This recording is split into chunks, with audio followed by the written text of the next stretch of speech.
మన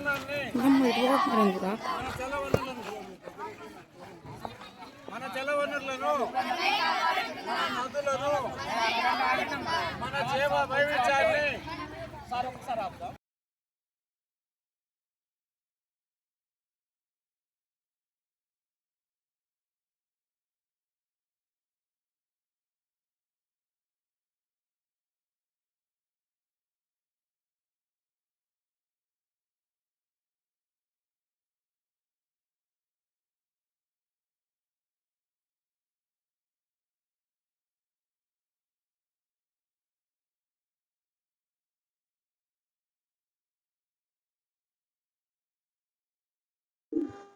నా పేరు Phanindra Pavani. School assistant biological science గా ZP high school Sanivarapeta Eluru district నుండి పనిచేస్తున్నాను. ఈ రోజు మా పాఠశాలలో ఏపీ గ్రీన్ క్రాప్స్ తరపున పిల్లల్లో అవగాహన కల్పించడం కోసం సమ్మర్ సీజన్ లో యానిమల్స్ కానీ అలాగే చిన్న చిన్న బర్డ్స్ కి వాటికి ఆ నీటి కొరతకు ఇబ్బంది పడుతూ ఉంటాయి. దాహంతో వాటి పట్ల వాటికి ఏ విధంగా సమకూర్చాలి, అలాగే ఆహార ధాన్యాలకు సంబంధించి కానీ అలాగే వాటర్ ఫెసిలిటీకి కానీ ఏ విధంగా సమకూర్చాలనే దాని మీద ఎన్విరాన్మెంటలిస్ట్ అయినటువంటి శ్రీ రత్నం గారు, అలాగే ఎన్జీసీ డిస్ట్రిక్ట్ కోఆర్డినేటర్ అయినటువంటి స్వర్ణ వెంకటేశ్వరరావు గారు మా పాఠశాలకు విచ్చేయటం జరిగింది. ఈ కార్యక్రమంలో భాగంగా 8th క్లాస్ స్టూడెంట్స్ ఈ కార్యక్రమంపై అవగాహన కల్పిస్తున్నాము. ముందుగా విత్తనాలను మనం కనుక సేకరించినట్లయితే ఏదైనా మనం ఫలాలని వాటిని తిన్నప్పుడు అందులో ఉన్నటువంటి విత్తనాన్ని సీతాఫలం కానీ లేకపోతే మామిడికాయలు కానీ ఇలా గింజలు ఉన్నటువంటి ఫలాలను మనం తీసుకున్నప్పుడు ఆ గింజలను సేకరించినట్లయితే కనుక వాటిని ఆరబెట్టి దాచి వర్షాలు పడే ముందు కనుక నాటినట్లయితే అవి చక్కగా మళ్ళీ తిరిగి మొక్కలు వస్తూ ఉంటాయి. అలా విత్తనాన్ని వృధా చేయకుండా కాపాడటం వల్ల ఏమవుతుందంటే తర్వాత తరాలకి దీన్ని అందించడం జరుగుతుంది. మంచి ఫలాలని అలాగే కలపని కూడా మనం ఇప్పటికటి రోజుల్లో అయితే కనుక పిచ్చుకలు చాలా బాగా కనిపిస్తూ ఉండేవి. పొద్దున్నే తో పాటుగా పిచ్చుకల యొక్క శబ్దాలు కూడా వినిపిస్తూ ఉండేవి. కానీ సెల్ ఫోన్ టవర్స్ పెరిగిపోవటం వల్ల అలాగే పట్టణీకరణ జరగటం వల్ల అంతా కాంక్రీట్ జంగులు అవటం వల్ల పిచ్చుకల సంతతి అనేది తగ్గిపోవటం జరుగుతుంది. అది ప్రస్తుతం ఉన్నటువంటి జాతినైనా సంరక్షించుకోవాల్సినటువంటి బాధ్యత మన పట్ల ఉంది. కాబట్టి పిచ్చుకల్ని మనం పెరగటానికి మనం వంతు కృషి చేసి వాటికి గూళ్ళు కట్టడం ఇట్లాంటివన్నీ మనం చేసినట్లయితే వాటి సంతతిని పెంచడానికి మన వంతు కృషి మనం చేసిన వాళ్ళం అవుతాము. ఇంకా ఉపయోగాల గురించి చూద్దాము. చెట్లు ముఖ్యంగా మనకి ఏం చేస్తాయంటే ఆక్సిజన్ అందిస్తాయి. మన ప్రాణవాయువు అయినటువంటి ఆక్సిజన్ అందించేవి చెట్లే. అలాగే మనం చెట్లని ప్రొటెక్ట్ చేసినట్లయితే కనుక బయోడైవర్సిటీ జీవ వైవిధ్యాన్ని కూడా మనం కాపాడిన వాళ్ళం అవుతాం. ప్రతి వ్యక్తి సుమారుగా 10 చెట్లని అంటే 10 మొక్కలు నాటి అంతేకాకుండా వాటిని సంరక్షించినట్లయితే కనుక భూమి మీద జీవ వైవిధ్యాన్ని మనం కాపాడిన వాళ్ళం అవుతాం. అలాగే మన ఇంటి పరిసరాల్లో కూడా చెట్లను నాటుకున్నట్లయితే మొక్కలను వేసినట్లయితే మన పరిసరాలు కూడా వేడెక్కకుండా ఉంటాయి. ఎండాకాలంలో ఉష్ణోగ్రత ప్రభావం మన ఇంటి మీద లేకుండా ఉంటుంది. అలాగే చెట్లను వేయటం వల్ల ఏమవుతుందంటే వాటి యొక్క రూట్ సిస్టమ్ సాయిల్ లోపలికి పెనిట్రేట్ అయ్యి వెళ్ళటం వల్ల మట్టిని ఆపి క్రమక్షయానికి లోనవ్వకుండా భూమి సైదుల్యం చెందకుండా మనం కాపాడుకోగలుగుతాం. అలాగే అనేక చెట్లు మనకి మెడిసిన్ ఔషధ గుణాలు కలిగి ఉన్నటువంటి చెట్లు ఉన్నాయి. వేప మన ఇంటి ముందు ఉండేటువంటి చెట్టే. అలా వేప కానివ్వండి, ఇంకా చాలా వరకు చెట్లన్నీ కూడా తులసి కానీ ఇవన్నీ ఔషధ గుణాలు ఉన్నటువంటి చెట్లను మనం పెంచుకున్నట్లయితే అవే మనకి చిన్న చిన్న జబ్బులకి దగ్గు జలుబు ఇట్లాంటి వాటికి మెడిసిన్స్ వాడకుండా మందులుగా వీటిని మనం ఉపయోగించుకోవచ్చు. నాశనం చేయకూడదు, పక్షులను కాపాడాలి. పేరు Swarna Venkateswara Rao, Andhra Pradesh national green corps Eluru జిల్లాకి సమన్వయకర్తగా పనిచేస్తున్నాను. ఈరోజు ఎన్జీసీ డైరెక్టర్ గారైనటువంటి స్రవంతి మేడం గారి ఆదేశాలతో రాష్ట్ర వ్యాప్తంగా ఉన్నటువంటి వివిధ పాఠశాలల్లో పిల్లలకు అవేర్నెస్ కల్పించడం కోసం వివిధ కార్యక్రమాలు నిర్వహిస్తాము. ఆ కార్యక్రమంలో భాగంగా ఈరోజు జెడ్పీహెచ్ స్కూల్ శనివారపేట స్కూల్లో వివిధ పాఠశాలల విద్యార్థులకి నెస్ట్ బిల్డింగ్ ప్రోగ్రామ్ డెవలప్ చేస్తున్నాం. అంటే పక్షులు పర్యావరణంలో వాటి యొక్క ఆవశ్యకత, వాటిని మనం అంతరించిపోతున్నటువంటి వాటి సంఖ్యని పెంచడం, అదేవిధంగా వాటికి వేసవకాలంలో వాటికి అవసరమైన నీటిని పెట్టడం కానీ లేకపోతే వాటికి అవసరమైన గూళ్ళు నిర్మించడం కానీ, అదేవిధంగా మొక్కలు ప్రకృతిలో మనకి ఆక్సిజన్ చాలా ముఖ్యం కాబట్టి ఆక్సిజన్ ఇచ్చే మొక్కలు కాబట్టి వాటి సంఖ్యను పెంచడం కోసం మనం సీడ్ బాల్స్ తయారు చేయడం, ఈ విధానాన్ని కూడా విద్యార్థులకు నేర్పడం కోసం ఈరోజు కార్యక్రమం నిర్వహించడం జరుగుతుంది. ఈ కార్యక్రమానికి ప్రత్యేకంగా ఎన్విరాన్మెంటలిస్ట్ శ్రీ రత్నం గారిని ఆహ్వానించాము. వారు పిల్లలందరికీ కూడా వివిధ రకాలైన కార్యక్రమాలను నేర్పి వాళ్ళని చైతన్యవంతులు చేస్తున్నారు. ఈ సందర్భంగా డైరెక్టర్ మేడం గారు శ్రవంతి గారికి, అదేవిధంగా స్టేట్ కోఆర్డినేటర్ నీలకంఠయ్య గారికి, ఈ రోజు అతిథిగా చేసినటువంటి రత్నం గారికి, అదేవిధంగా ఈ పాఠశాల ప్రధానోపాధ్యాయుల వారికి కూడా నా ధన్యవాదాలు తెలియజేస్తాను. నాశనం చేయకూడదు, పశుపక్షాన్ని పెంచాలి, అన్నిటికీ నీరు అందుబాటులో ఉంచాలి, ఆహారం పెట్టాలి, గూళ్ళు వాటికి సౌకర్యమైన గూళ్ళు తయారు చేసి వాటిలో నివసించేలా చేయాలి. భూమి మీద ఏ జీవి అంతరించిన మానవాడికి నష్టం. గుడ్ మార్నింగ్ అందరికి. పక్షుల కోసం షేడర్ని ఏర్పాటు చేస్తాను. ఇంకా పక్షుల కోసం నీళ్లు, పిండి ముగ్గులని వేస్తాను. ఇంకా నాలతో ముగ్గు వేయకూడదు, పక్షులకు నీళ్లు పోయాలి, అందరూ మంచిగా చెట్లను పెంచాలి. ప్రకాశరావు, జిల్లా పరిషత్ ఉన్నత పాఠశాల శనివారపేట ప్రధానోపాధ్యాయులు. ఈరోజు మా శనివారపేట పాఠశాలకు నేషనల్ గ్రీన్ క్రాస్ నుంచి వచ్చినటువంటి టీము చాలా చక్కగా మా విద్యార్థుల్ని అనేక రకాలుగా ఉత్తేజపరిచారు. ముఖ్యంగా ఈ యొక్క ఎన్జిసి సంబంధించి పర్యావరణం అంటే మనకు అనేకమైన రసాయనాలు వాడి పంటలు పండించి అవి తీసుకోవటం వల్ల రైతులు ఆ విధంగా మరి అలవాటు చేయటం వల్ల అనేక రోగాలు బారిన పడుతున్నాం.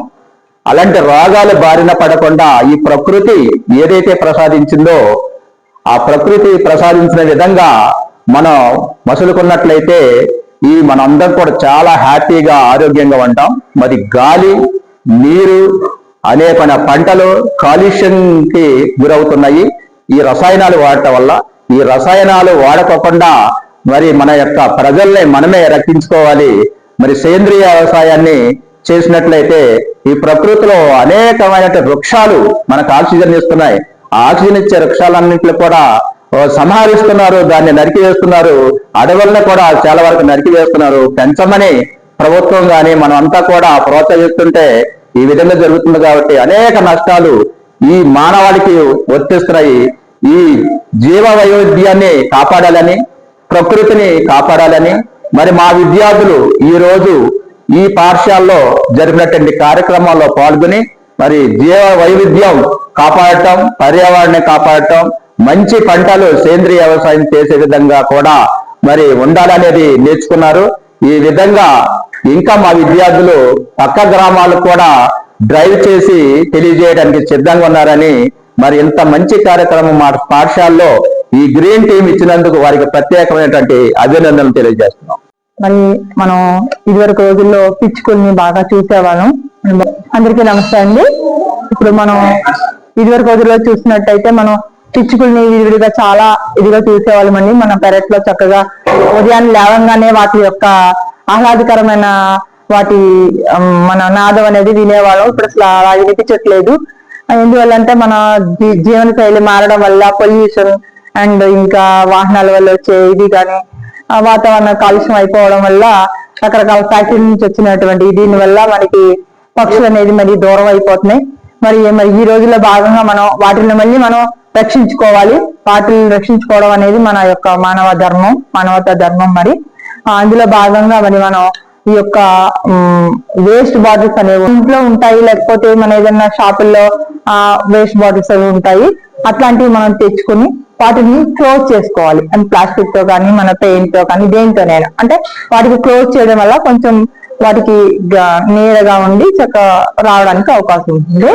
అలా మనం దీన్ని క్లోజ్ చేసుకున్న తర్వాత దీని కింద మనం ఏదైనా ఇట్లా ఒక స్టిక్ ని ఇట్లా మనం స్టిక్ చేసుకున్నట్టయితే కనుక ఆ పక్షి అది పిచ్చుకు ఏదైతే ఉందో అది ఇక్కడ వాలి మనకి ఆహారం, మనం దీంట్లో కొంచెం ఆహారం వేసినట్టయితే ఆహారం సేకరించడానికి వస్తుంది.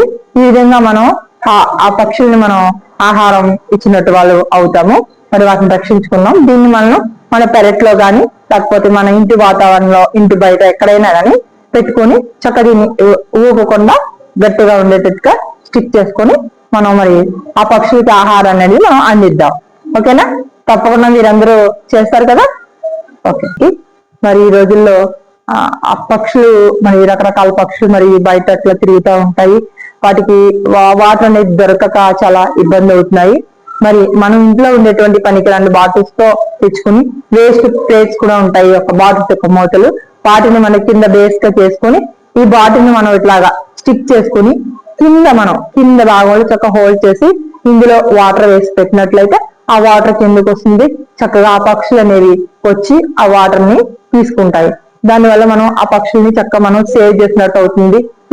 మరి తప్పకుండా కూడా మనందరం దీన్ని ఎక్కడ మీ ఇంటి వాతావరణంలో, మీ ఇంటి ఆవరణలో, లేకపోతే మీ ఇంటి పెరట్లో ఎక్కడైనా కొంచెం ఆ పక్షులు ఇదిగా ఉండే విధంగా మనం దీన్ని ఇలాగా మీరు తయారు చేసి తీసుకొని పెట్టుకుంటే చక్కగా మన పక్షుల్ని వాటిని సేవ్ చేస్తాం. ఓకేనా? మనందరం కూడా పక్షుల్ని సేవ్ చేద్దాం. ఇప్పుడు నా చేతిలో ఉన్నది జనరల్ గా మనం చిన్నప్పుడు పక్షులకు మన ఇళ్లలో మనకి ఇంటి చూరుల్లోను, అలాగే ఇప్పుడు సిమెంట్ అయినా ఏది స్లాబ్లు అయినా సరే కూడా వెంటిలేటర్ గూళ్ళలోను పక్షులు గూళ్ళు కట్టుకుని పెట్టుకుని చక్కగా పిల్లల్ని పెట్టడం అనేది మనం చూస్తూ ఉంటాం, పిల్లల్ని డెవలప్ చేయడం అనేది చూస్తూ ఉంటాం. కానీ సెల్ ఫోన్ రేడియేషన్ వల్ల వాటి వల్ల కానివ్వండి, సెల్ ఫోన్ టవర్స్ వల్ల పక్షులకి గుడ్లు పెట్టేటువంటి ప్రదేశం కూడా లేకుండా పోతుంది. సో మన వంతుగా ఇలాంటివి మన ఇంటి దగ్గరే ప్లాస్టిక్ బాటిల్స్ ఉంటాయి కాబట్టి మన వంతుగా కొన్ని ఇలాంటివి తయారు చేసి వాటి యొక్క జనాభాకి వాటిని పెంచడానికి దానికి అవి ఎండేంజర్డ్ స్పీషీస్ కాకుండా మనం కాపాడడానికి మన వంతు ప్రయత్నం మనం చేయొచ్చు. దీంట్లో భాగంగా ఇలా ఒక ప్లాస్టిక్ బాటిల్ తీసుకుని ఆ బాటిల్ యొక్క మూతను తీసేద్దాం. లోపలికి సూర్యరశ్మి ప్రవేశించకుండా, అంటే లోపలికి చల్లగా ఉండేలాగా చుట్టూ మనం కనుక ప్లాస్టర్ తో కవర్ చేసేద్దాం. చేసిన తర్వాత ఇలా ఒక పుల్లని కనుక మనం దీంట్లోకి ఫిక్స్ చేసి పెట్టినట్లయితే పక్షులకు వీటిని మన ఇంటి ముందు ప్రాంగణంలో, అంటే మన యొక్క పోర్టుగోల్లో గాని అక్కడ గాని దీన్ని కదలకుండా హ్యాంగ్ చేసి వేలాడదీసి ఉంచినట్లయితే కనుక వీటికి ఇక్కడ ఉన్నటువంటి ఈ పుల్ల ఏదైతే ఉందో ఈ స్టిక్ సహాయంతో దీని మీద పక్షులు వాళ్తూ ఉంటే అవి గడ్డిని సేకరించుకొచ్చి లోపల మగపక్షి ఆడపక్షి కూడా లోపల గూడుని ఏర్పాటు చేసుకుంటాయి. అవే అందులో గుడ్లు పెట్టి చక్కగా వాటి యొక్క సంతానం అభివృద్ధికి మనం కృషి చేసిన వాళ్ళం అవుతాం అన్నమాట. ఇది చాలా ఈజీగా సింపుల్ గా మనం చేయగలిగేటువంటిదే. ఓకేనా? మనమే చాలా సింపుల్ గా ఫుడ్ ఫీడర్ ని తయారు చేసుకోవచ్చు. దీనికి కావాల్సిందల్లా ఒక ప్లాస్టిక్ ప్లేట్, ఇంట్లో వదిలేసినటువంటి ప్లాస్టిక్ ప్లేట్ ఉన్నట్లయితే అదిను, వాడి పడేసినటువంటి ఏవైనా డ్రింక్ బాటిల్స్ కానీ ఇలాంటి సోడా బాటిల్స్ కానీ ఉన్నట్లయితే వాటిని తీసుకుని దాని యొక్క మూతని ఈ మూత భాగాన్ని మనం ఓ పక్కకు క్విక్ ఫిక్స్ ఉంటాయి కదా, దాని సహాయంతో ఓ పక్కకు అంటించి నెక్స్ట్ ఈ బాటిల్ మూతను సెపరేట్ చేసుకున్నాక ఈ బాటిల్ యొక్క ఈ ఎడ్జ్ భాగంలో, అంటే ఈ మౌత్ పార్ట్ లో కనుక మనం కొంచెం పెద్ద హోల్స్ చేసినట్లయితే ఈ మూడు వైపులా ఒక హోల్స్ చేసేసి లోపల కనుక బియ్యం గాని, జొన్నలను గాని, రాగులు గాని, సజ్జలు గాని, పక్షులు తినేటువంటి ఆహార ధాన్యాలను వీటిలో పోసి దీన్ని జాగ్రత్తగా తిప్పి, అంటే ఇలా ఉంచి జాగ్రత్తగా తిప్పి మనం మూత బిగించేసినట్లయితే ఈ ఆహార ధాన్యాలు దీంట్లోకి వచ్చి పడతాయి. వీటిని పక్షులు ఇక్కడ వీటిని మళ్ళీ మనం ఏం చేయాలి, ఇంటి ముందే ఇందాక నెస్ట్ ఎట్లా హ్యాంగ్ చేసుకుందాం అనుకున్నామో అట్లా ఇంటి ముందే వీటిని కదలకుండా హ్యాంగ్ చేసినట్లయితే, వేలాడదీసినట్లయితే పక్షులు ఇక్కడికి వచ్చి ఆహారాన్ని తీసుకోవటం జరుగుతుంది.